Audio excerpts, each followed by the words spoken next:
അടുത്തതായി തൃശ്ശൂരുകാർക്ക് പരിചയപ്പെടുത്തേണ്ടാത്ത വ്യക്തിത്വമാണ് ഗുരുതുല്യനായ ശ്രീ ഡോക്ടർ പത്മജൻ.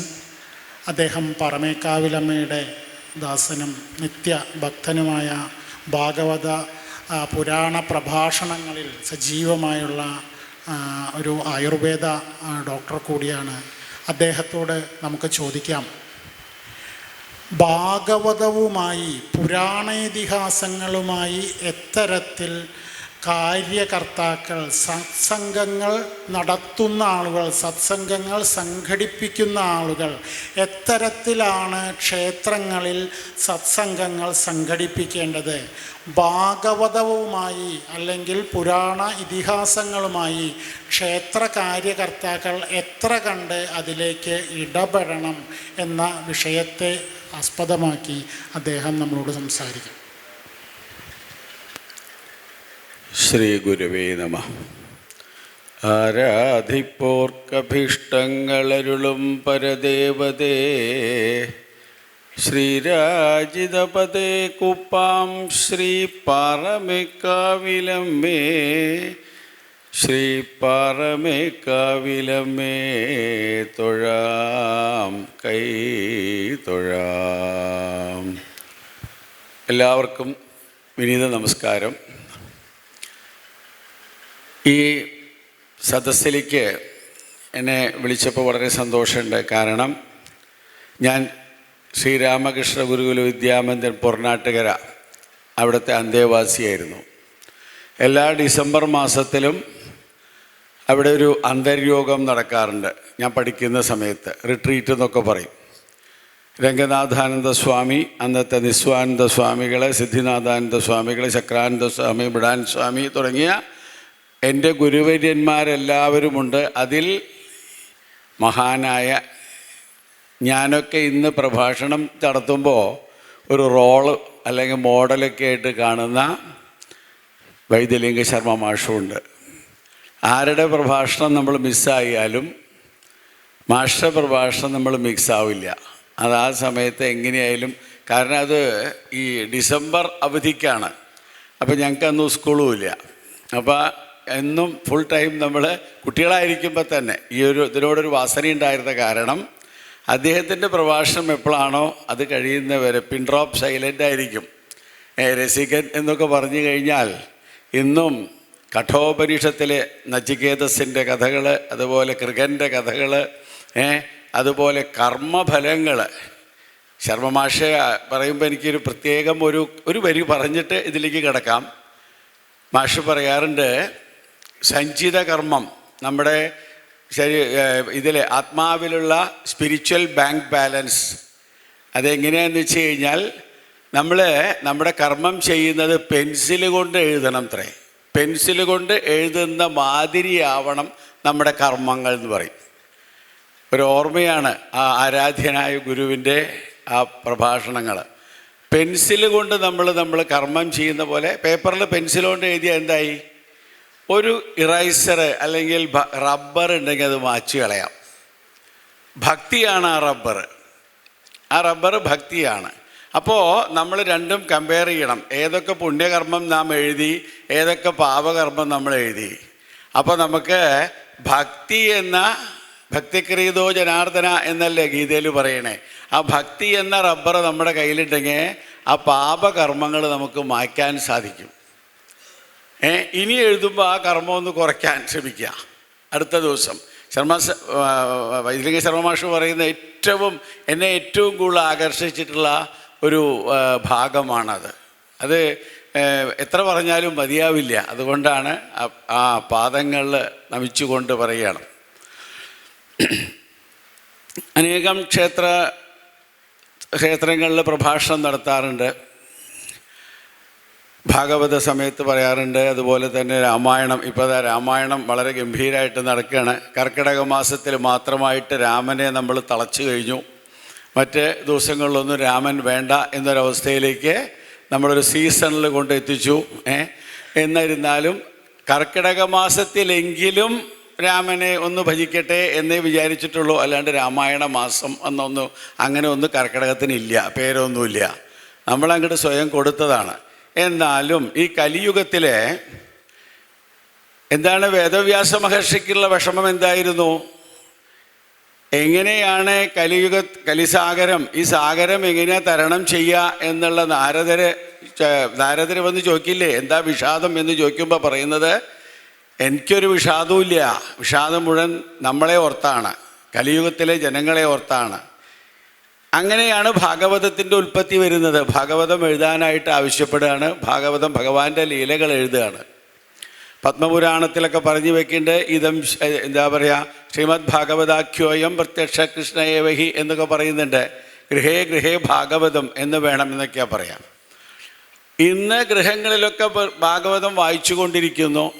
ക്ഷേത്രങ്ങളിലാണെങ്കിൽ ഈ സപ്താഹങ്ങളുടെ രൂപത്തിൽ വൈശാഖ മാസത്തിലായാലും കർക്കിടക മാസത്തിലായാലും സപ്താഹത്തിൻ്റെ രൂപത്തിൽ നമ്മളൊന്ന് മനസ്സിലാക്കണം.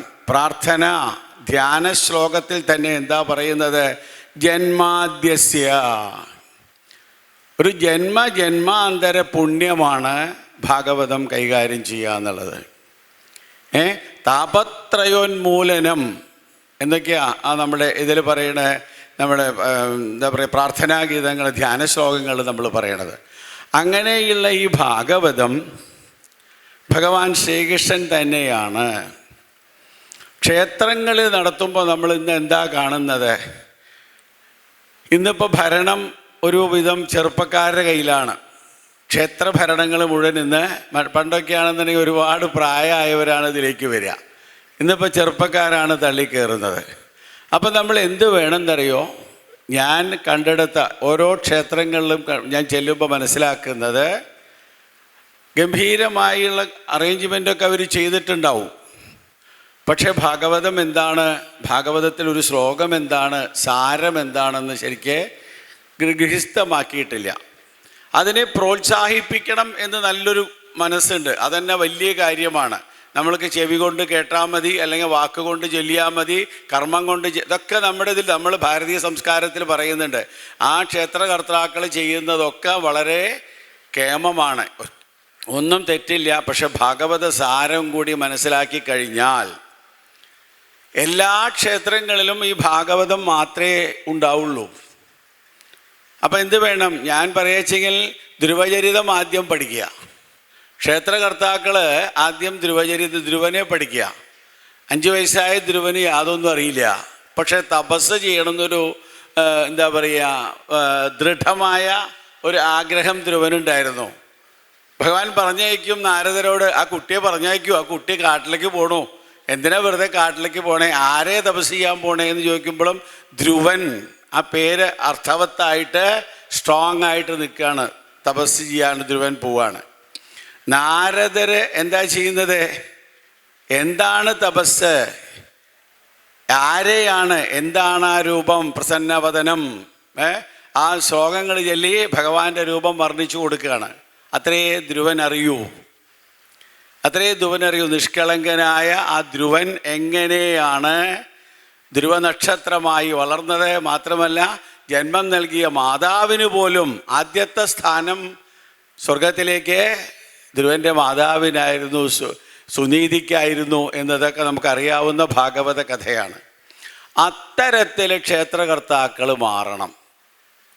ക്ഷേത്ര രക്ഷാസമിതി എന്നൊക്കെ ഇദ്ദേഹം പറഞ്ഞതുപോലെ അതിനൊക്കെ എന്താ നല്ല രീതിയിൽ ഈ ഭാഗവതം ആദ്യം പഠിക്കണം. ഭാഗവതം പഠിച്ചില്ലെങ്കിലും എന്താണെന്നെങ്കിലും അറിഞ്ഞിരിക്കണം. എന്താണ് അതിൻ്റെ സാരം എന്തെങ്കിലും അറിഞ്ഞിരിക്കണം. ഭഗവാന്റെ കഥകൾ മാത്രമല്ല, അതെങ്ങനെ നമ്മൾ ഇൻ്റർപ്രറ്റ് ചെയ്യണം നമ്മുടെ ലൈഫിൽ. ഓരോ കഥകൾ എടുത്തു നോക്കുമ്പോഴും നാരായണനാമത്തിൻ്റെ മഹാത്മ്യം എന്താണെന്ന് ചോദിച്ചാൽ ഇപ്പോൾ അറിയണ്ടാവില്ല. പക്ഷെ അങ്ങനെയായാൽ പറ്റില്ല. അജാമിളനെ ഓർമ്മ വരണം, ഇന്ദ്രദ്യുമ്നെ ഓർമ്മ വരണം. നാരായണൻ എന്ന് വിളിച്ചാൽ എന്താണ് സംഭവിക്കുന്നത് അറിയാതെ പോലും വിളിച്ചതുകൊണ്ടാണ് ആ മോക്ഷമൊക്കെ പറയണത്. മനസ്സിലായില്ലേ? അതിൽ തന്നെ ഗജേന്ദ്രമോക്ഷത്തിൽ പറയുന്നു, എന്നെയും നിന്നെയും ഒരുപോലെ ഭജിക്കാനാണ് പറയുന്നത്. അപ്പോൾ ആ ക്ഷേത്രകർത്താക്കൾ ആദ്യം ചെയ്യേണ്ടത്, ഭരണകർത്താക്കൾ ഭാഗവതം ശരിയായ രീതിയിലൊന്ന്, ഞാൻ കുറ്റപ്പെടുത്തുന്നതല്ല, ഗൃഹസ്ഥമാക്കണം. അപ്പോൾ ഇപ്പം അവർ ചെയ്യുന്നതിനേക്കാൾ കേമമായിരിക്കും. ഇപ്പം അടുത്ത കാലത്ത് 2-3 സ്ഥലത്ത് ഞാൻ പോയിരുന്നു, സപ്താഹം നടക്കുന്നിടത്ത് ചെറിയ പ്രഭാഷണം നടത്താനായിട്ട്. അവിടെയൊക്കെ എന്ത് ഭംഗിയായിട്ട് അവർ അറേഞ്ച് ചെയ്തിരിക്കുന്നത്, ഗംഭീരമാണ്. പക്ഷേ കർത്താക്കളാരും ശ്രോതാക്കളില്ല. കർത്താക്കളാലും ശ്രോതാക്കളതിലില്ല. ശ്രോതാക്കളിതേ പറഞ്ഞതുപോലെ, അദ്ദേഹം പറഞ്ഞതുപോലെ കുറേ ഭാഗവത ഉപാസകരെ അല്ലെങ്കിൽ പ്രഭാഷകരെ, അങ്ങനത്തെ ആൾക്കാർ മാത്രമേ ഉള്ളൂ. അപ്പോൾ ക്ഷേത്രകർത്താക്കൾ ആദ്യം മനസ്സിലാക്കണം, ഇതാണ് ശരിയായ ഭരണം. ഭരണത്തിന് എന്താ വേണ്ടത്? ഒരു ആധ്യാത്മിക ശക്തി നമുക്കുണ്ടാക്കണം. ക്ഷേത്രത്തിൻ്റെ പുരോഗതിക്കാണ് നമ്മുടെ ശരീരം, ഞാനൊരു വൈദ്യനായതുകൊണ്ട് പറയാം, നമ്മൾ ശരീരം എങ്ങനെയാണോ പരിപാലിക്കുന്നത്, നമ്മൾ പ്രത്യേക സീസൺ നമ്മൾ കുഴമ്പ് തേച്ച് കുളിക്കുക, കഷായം കഴിക്കുക, സുഖചികിത്സ എന്നൊക്കെ പറഞ്ഞതുപോലെ ഇതം ശരീരം കൗന്ദേയ ക്ഷേത്രമിത്യഭിധീയതേ എന്ന് ഭഗവാൻ പറയുന്നുണ്ട് ഗീതയിൽ. ക്ഷേത്രജ്ഞന് വസിക്കണമെങ്കിൽ ഈ ശരീരം ഭംഗിയായിരിക്കണം. അതുപോലെ ആയിരിക്കണം ക്ഷേത്രങ്ങളും. ക്ഷേത്രം പരമാത്മാവിൻ്റെ വാസസ്ഥാനമാണ്.